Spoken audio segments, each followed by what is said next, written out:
Can John Jones extend his streak past the heavy hands of Glover Teixeira? A draw at Metamoris is a moral victory for 10th Planet Emperor Eddie Bravo. And is Nick Diaz worth $500,000? All that and more very outdated movie references coming up next. This is MMA On Draft.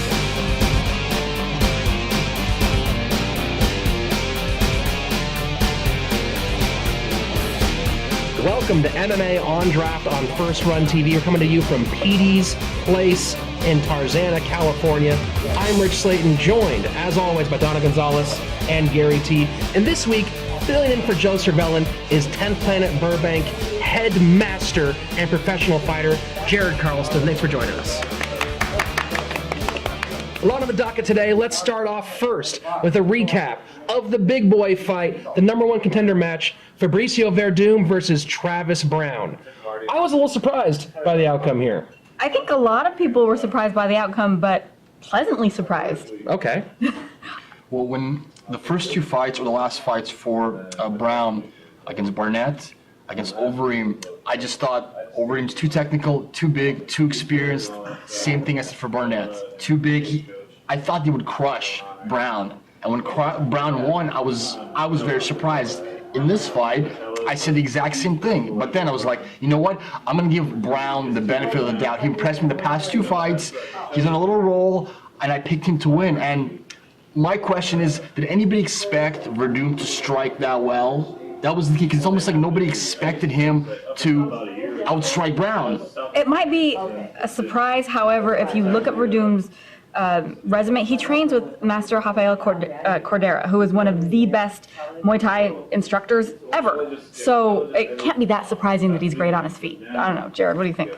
I mean, for me, it's a victory for jiu-jitsu, period. I mean, it's showing how much the sport is evolving just as a whole, whereas a black belt in jiu-jitsu now striking with the striker, not actually outstriking a striker. Like, for me, it was great to watch, and it's just showing you where the sport is heading. Do you guys think this exposed some weaknesses for Browne? Yes, he had the broken hand and the broken rib and the broken yes. foot. All those things happening in the first round. But we've seen this pattern now of Browne just taking a beating early on in his fights and then Scott Smithing his way back into a win. Well, I think he may have underestimated Werdum, and that could play a lot into what happened.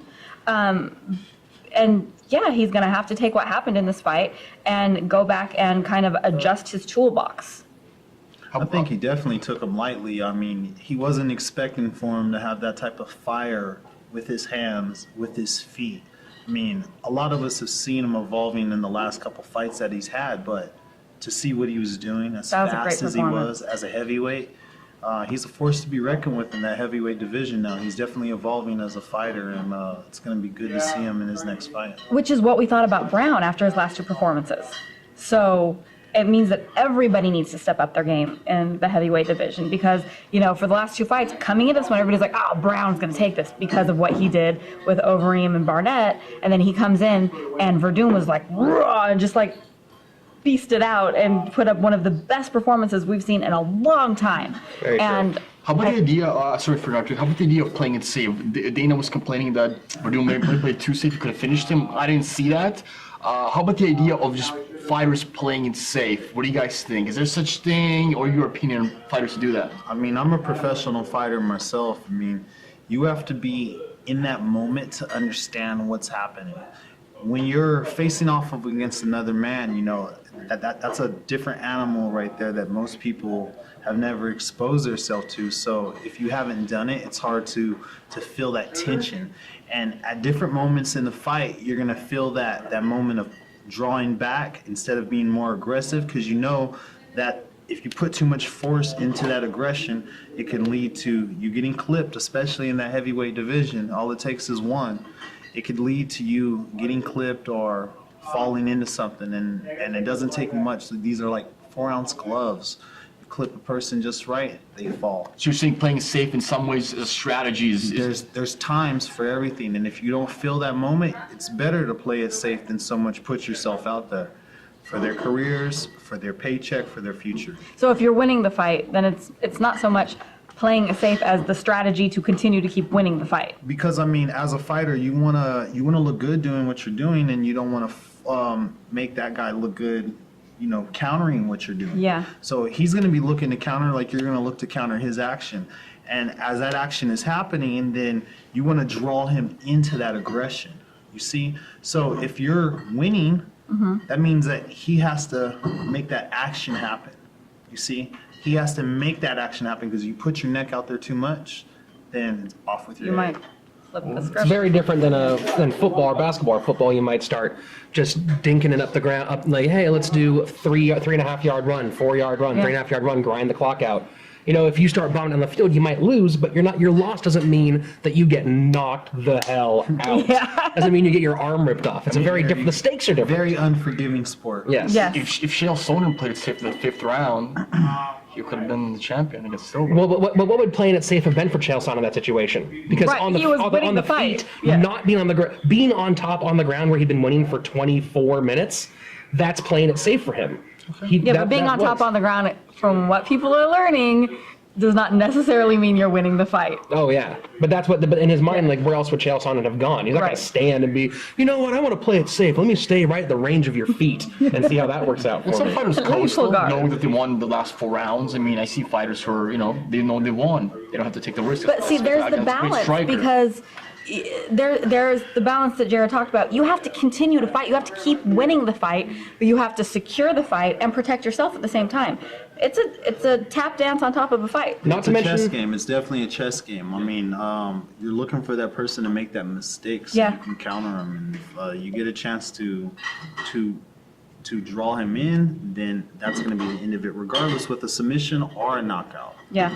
It's MMA, so I mean, you have all aspects of the fight to worry about. It's not just like you're worrying about just his hands or just his feet. You're also worrying about if you put your neck out there too much as a guy that is a wrestler like Chael Sonnen, like you were saying, Yeah. then you can end up guillotine choked or something like that. Yeah. well, not to mention that now you have a situation where at the UFC, you have so many more fighters.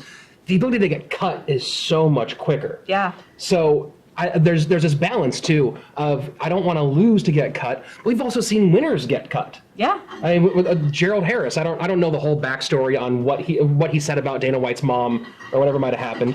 But if you're too boring, you can also get cut based on even just one bad performance. Sure. So that also might be a stopgap measure in terms of what you're talking about. Where hey, look, between that and also the incentives now, the incentives to be exciting are getting higher and higher. Now with the Ultimate Fighter, they have, I think it's any sort of finish now, you get a big bonus Yeah, for it's finishes. there's performance Yeah. of the night. But I think that speaks to a couple of different things, where the sport is going and where it's evolved to. We went from just a sport of no holds barred, get in the cage and two dudes duke it out and win however you can.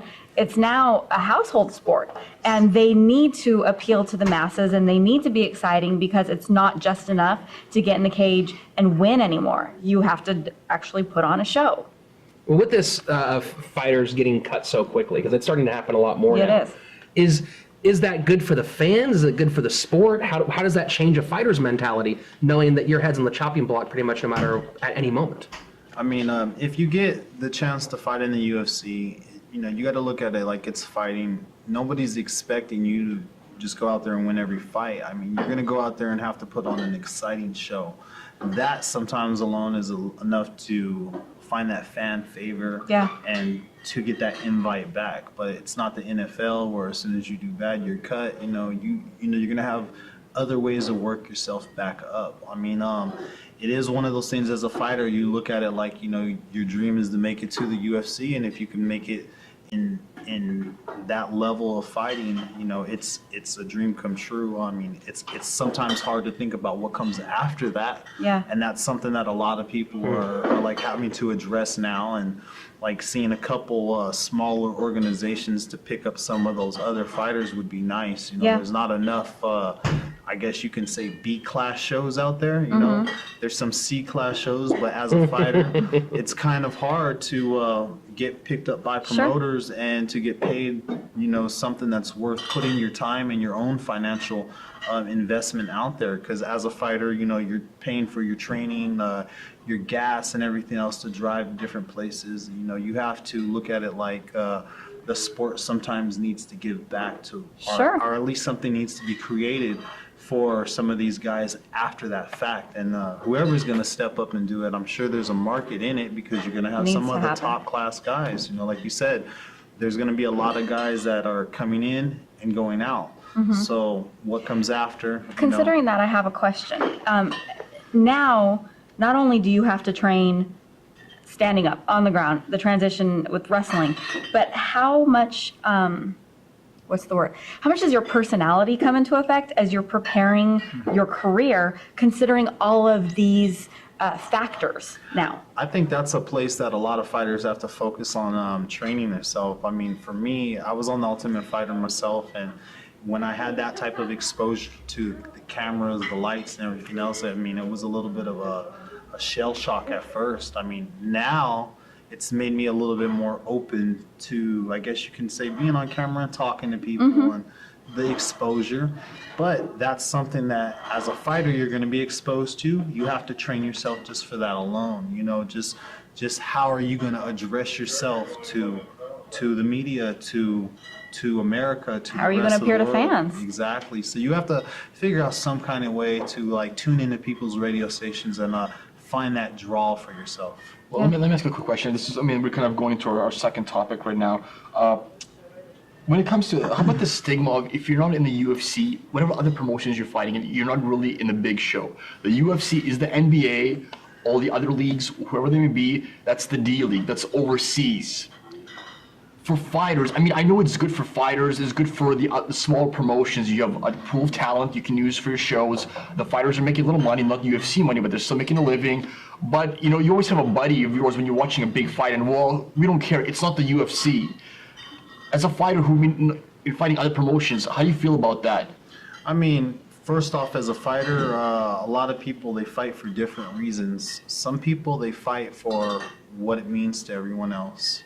You know what I mean? Some people fight for what it means to them inside their heart. I mean, if you're fighting for the wrong reasons, then, you know, you're going to have a short-lived career regardless. You should, you know, this is mixed martial artists. If you're a martial artist, then this is something that is going to be not just something you're doing for the attention, but something you're doing for like something for yourself, that inner peace, that piece of your soul that you can connect with only in that moment. You see what I mean? So there again, if you have the right purpose, then you're doing this to gain and to grow. And then you're looking at actually what are you going to do after fighting and things like that. Because there's more to this than just actually stepping in there and thinking what your friends think of you. I mean, we may all start out wanting everyone to know our names, but then in time you're going to be addressed with just the reality of the sport and of what happens in that action. So are you happy to get in the cage? Obviously, as a fighter, you'd love to be in the UFC. I love it. But you're happy to be in the cage and other Regardless, promotions. Regardless, if I get a chance to fight, I mean, it's a chance for me, like I say, to show the world what I love to do. And I mean, every time I fight, I mean, as well as fighting for myself, I'm fighting for like my family and everyone else as well. I mean, it's good to show everybody what you've been working on. But I mean, for me myself, I'm fighting to grow. Like where I'm at now is a good place from where I was at, like let's say 5 years ago. You see? Sure. So I mean, you get a little bit out of this regardless, even if it's not something you can see and embrace right there when you start. A lot of different reasons for fighting. Some people fight for honor, some people fight for fame, some people fight for the ladies, and some people fight for them dollars. And one of those guys is one of my favorites, War Diaz. Nick Diaz wants $500,000 or an immediate title shot to come back to the UFC. Now, if I'm the one writing checks, I'm saying, yeah, come on, do it. Let me see a Diaz brother in the cage as many times as possible. But is Nick worth $500,000? And if it would, is he worth a title shot, even despite the last couple of years of what may or may not have happened, given his fights? Like, I think Nick is, you know, he's created that draw for himself and that want for himself. And I personally think MMA fighters don't make enough. And when you get to that level, I mean, that's what everyone would like to see, is for us to make a little bit more than what, you know, we're making now. Yeah. So, I mean, $500,000 compared to what some boxers get paid, it's not much to nothing. ask. It's you know? nothing. And if Nick was a movie star and said, I want $500,000 for this next movie because I'm a great villain in all these other movies, we'd be like, yeah, give him $500,000, give him $17 million. They'd say $500,000. Right.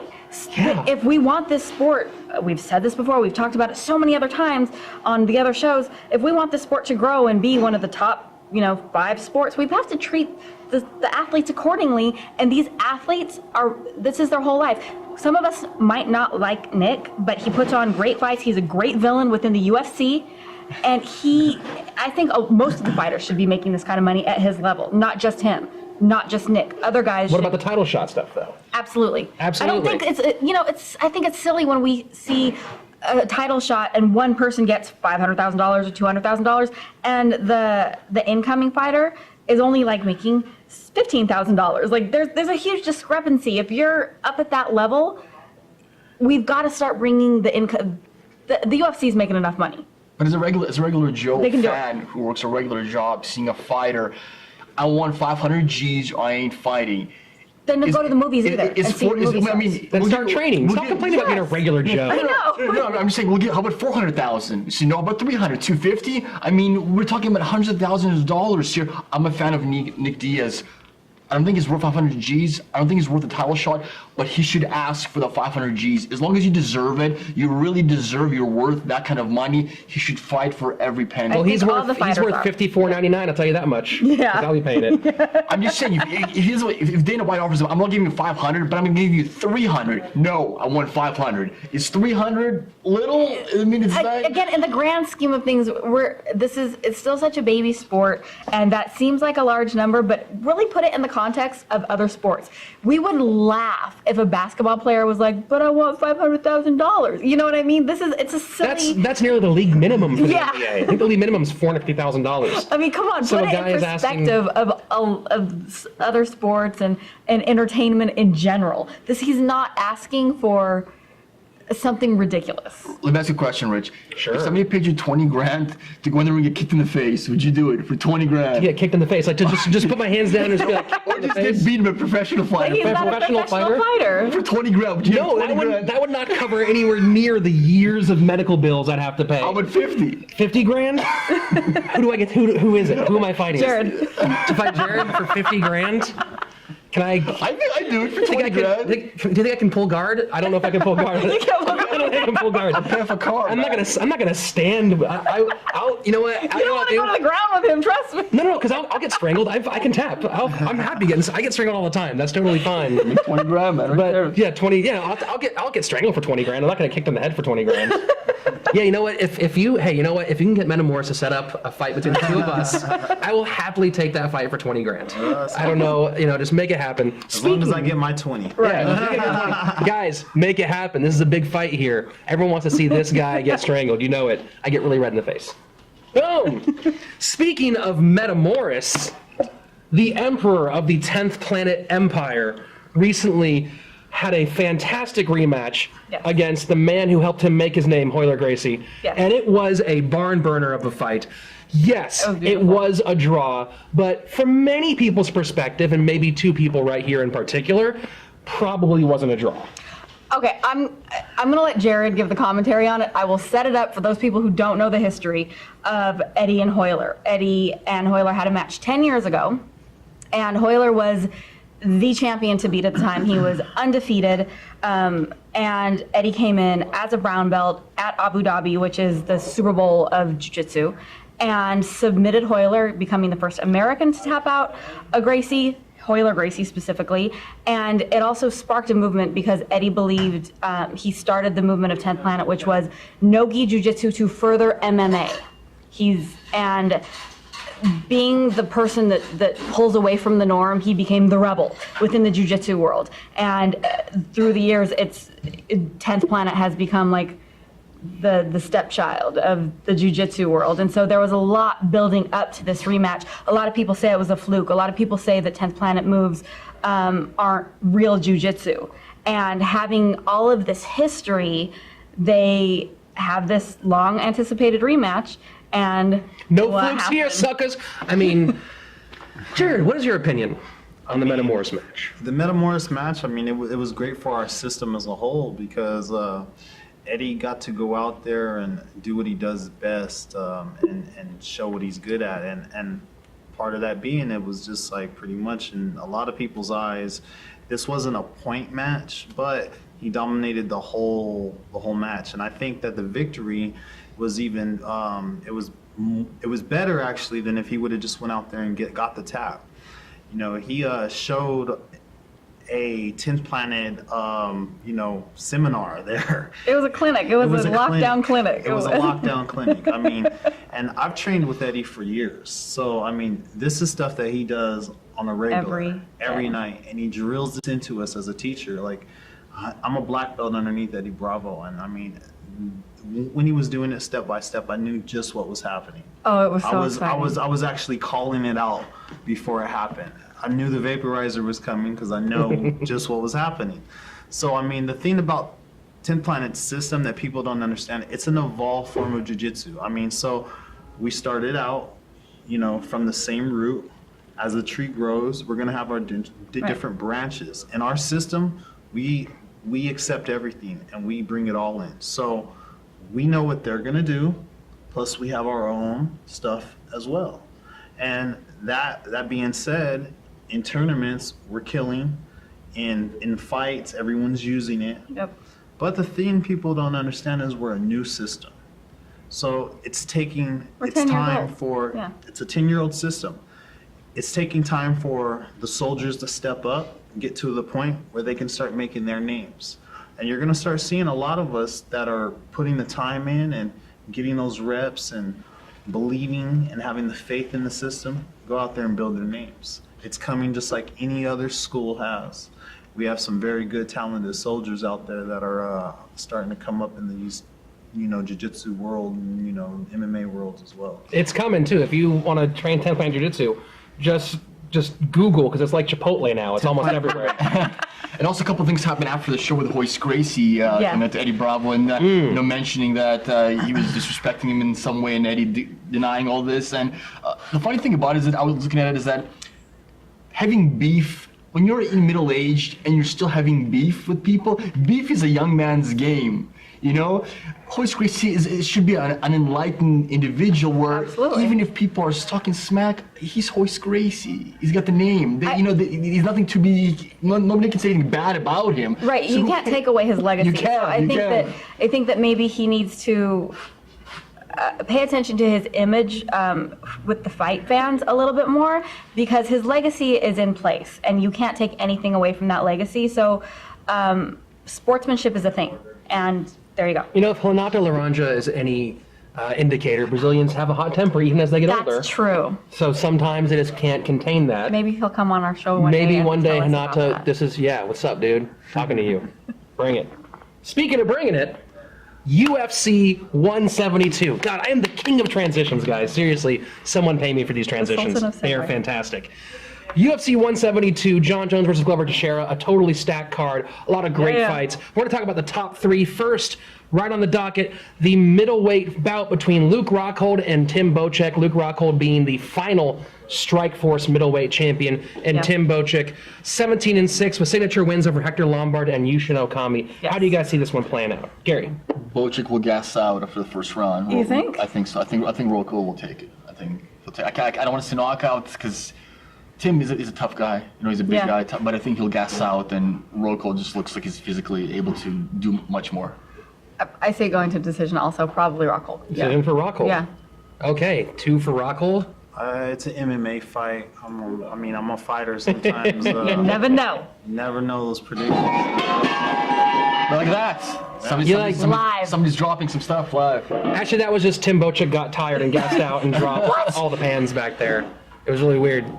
So yeah, anything can happen. They're very small gloves. That's true. Luke, but let's put this in context too. Luke Rockhold, only 2 losses in his career. One of those losses, the only recent one, being to TRT Belfort, which that's going to be one of those ones in the long run people will look at is what when you're dealing with Terminator juice, what's going on. Right. But his only loss is that, I think, wasn't it a wheel kick? Was the way that finished that one? Yeah. So that's the only loss It was recently. beautiful, too. Oh, it was a beautiful kick. It was beautiful. But I think that Luke Rockhold is just a step above. And if we're saying, yes, anything can happen, I'd say I'd give it 70-30 to Luke Rockhold. Okay. 70% Luke Rockhold chance, 30% So when Tim we're looking at the Boetjes. percentages at the beginning, he's got a little bit higher. Yeah. All right, I'd say that's a pretty decent one. Okay.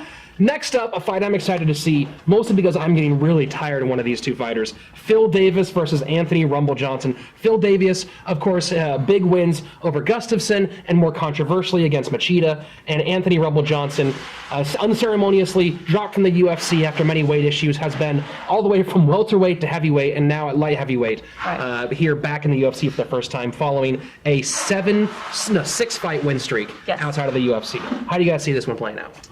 I say you're not going to be able to compete with the wrestling of Phil Davis. I mean, he's pretty well-rounded, and he's doing. He has some great training partners. I mean, we've seen Anthony's strengths, and his strengths are his striking, is not his wrestling. Even though I'm sure he's very defensive with the team that he works with. I mean, that's world-class wrestling there.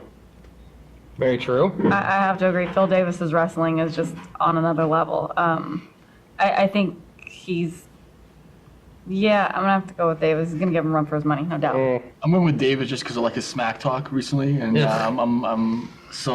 I think he can back up the smack talk. So Okay. Sure. And, do you disagree? I've been so annoyed with Phil Davis's talk the last couple of days. It's so annoying. It's just he's talking. First of all, when you're talking about a fight that you're not in, Right. You have a fight coming up this week, and I don't know if you guys heard the conference call that he hijacked. It was the UFC 172 conference call, and Phil Davis just made it all about him ripping John Jones. And I'm going, there's a guy in front of you who can knock you out. Right. And you're sitting here talking about a guy who has actually earned every right to talk smack, having defeated, I think, 5 champions now, and who hasn't talking a lick of it. And you're sitting there aiming at him when Anthony Johnson isn't much of a smack talker. What? Yeah, I think. But why? Yeah. But why not talk about the guy in front of you rather than talk? I don't like the looking past somebody. Sure. I don't like. Yeah. Yeah, sure, you can talk your way up. That's what you got to do now. That whole. I mean, I didn't like when Chael Sonnen did it either. Right. I don't like it when guys try to talk their way up. Yeah, but this is part of the personality thing. I mean, hate him or love him, who are you talking about right now? Beat Anthony Johnson and then Agreed. turn. I'm just saying that Beat Johnson, then turn to Jones and go, "What's up, he's sucker?" putting on a show. You know what I mean? This is what we talked about. It's part of the process now. I think that when you're looking that way, there's a fist coming that way. And you're I gonna get hit with totally it. agree. He should be talking about Anthony Johnson. I think his mind's in the you wrong know. I place. think people are trying to And copy Machida beat him. Chael Sonnen. Sonnen's talk, his WWE shtick, I think is popular, and I'm afraid the fighters are gonna. Well, it worked for Chael. I'll try it. But they're having to do something because there's so many fighters now. There's so many fights happening. Somebody has to stand out. Even if you stand out as the bad guy or the smack talker or whatever, this is how fighters are making themselves stand out now. Somebody who does stand out is current #1 contender Glover Teixeira, fighting this Saturday night for the light heavyweight title against arguably the greatest light heavyweight champion in the history of the sport. I've been waiting for Sorry, this Chuck, you're very, very, very, you're right there. But 5 champions in a row, the longest win streak in light heavyweight championship Yes. history. On the line here. What do you guys think? John Jones versus the heavy hands, the 20-fight so win streak good. of Glover It's gonna Teixeira. be so good. It's gonna be so good. I think the aura of invincibility on Jones was smashed with Gustafsson. I think that all the other contenders are coming up are smelling blood. They know he's beatable, and he is beatable. Now saying that, Everybody's beatable. correct. It's now saying that I think Jones will win. I think he leaves his length to keep Teixeira away from that one big punch. He'll use athleticism. I see this being very similar to the Rampage fight, where he'll win the late rounds after wearing Teixeira down. TKO, maybe a submission, but I see it going that way. Well, the big question is, can Teixeira get on the inside and then keep it on the feet and box Right. on the inside? Because if he can, he'll knock him out. Yeah. If he can get it, if he can get in there, if he can get past Jones' reach, he can knock him out. And not get grappled up. Absolutely. See, a fight like this, I mean, anytime it's like this, you can kind of predict it either way. Being the stronger, harder striker, then we can see him knocking Jones out. Sure. But the thing about fighting is your power is in the beginning of that round, all right? So, like, if he can get past the first round, even the first minute of the round, he's going to have, it's going to favor Jones. The longer the rounds go, especially if it gets past the first round, then you possibly could look at Jones winning the fight just Sure. off of just pure speed and out touching him. Jones is not, he's not a person that's going to go out there and like try to knock you out. He's going to out touch you. Okay, he's a point fighter. Gustafsson, he's a point fighter. This other guy that he's fighting, Teixeira, Teixeira. I can't say his name for nothing. That guy there, he's more of a knockout artist, all right? He Yeah. has a lot of power. Yes. He's going to put a lot out there. Jones has every bit of what his kryptonite is, because when he takes him down and ties up with him and puts him against that cage, Oh, agreed. he's going to drain that battery. Yeah. And the more that he grapples with him, that power is going to fade. So you'll get him within the first round to have it, every bit of that dominance in striking. But after that first round, he's going to start to get drained. That battery's going to get drained, and then he's just going to be just as strong as John Jones, but a little slower. Well, you can tune in on Saturday to find out who the new or old champion will be. From First Run TV, this is MMA On Draft, filmed at Petey's Place in Tarzana, California. I'm Rich Slayton, Gary Teperman. Donna Gonzalez. joined by Jared Carlston of 10th Planet Burbank. We may not be fighters, but we are Monday Morning Cornermen. See you next time.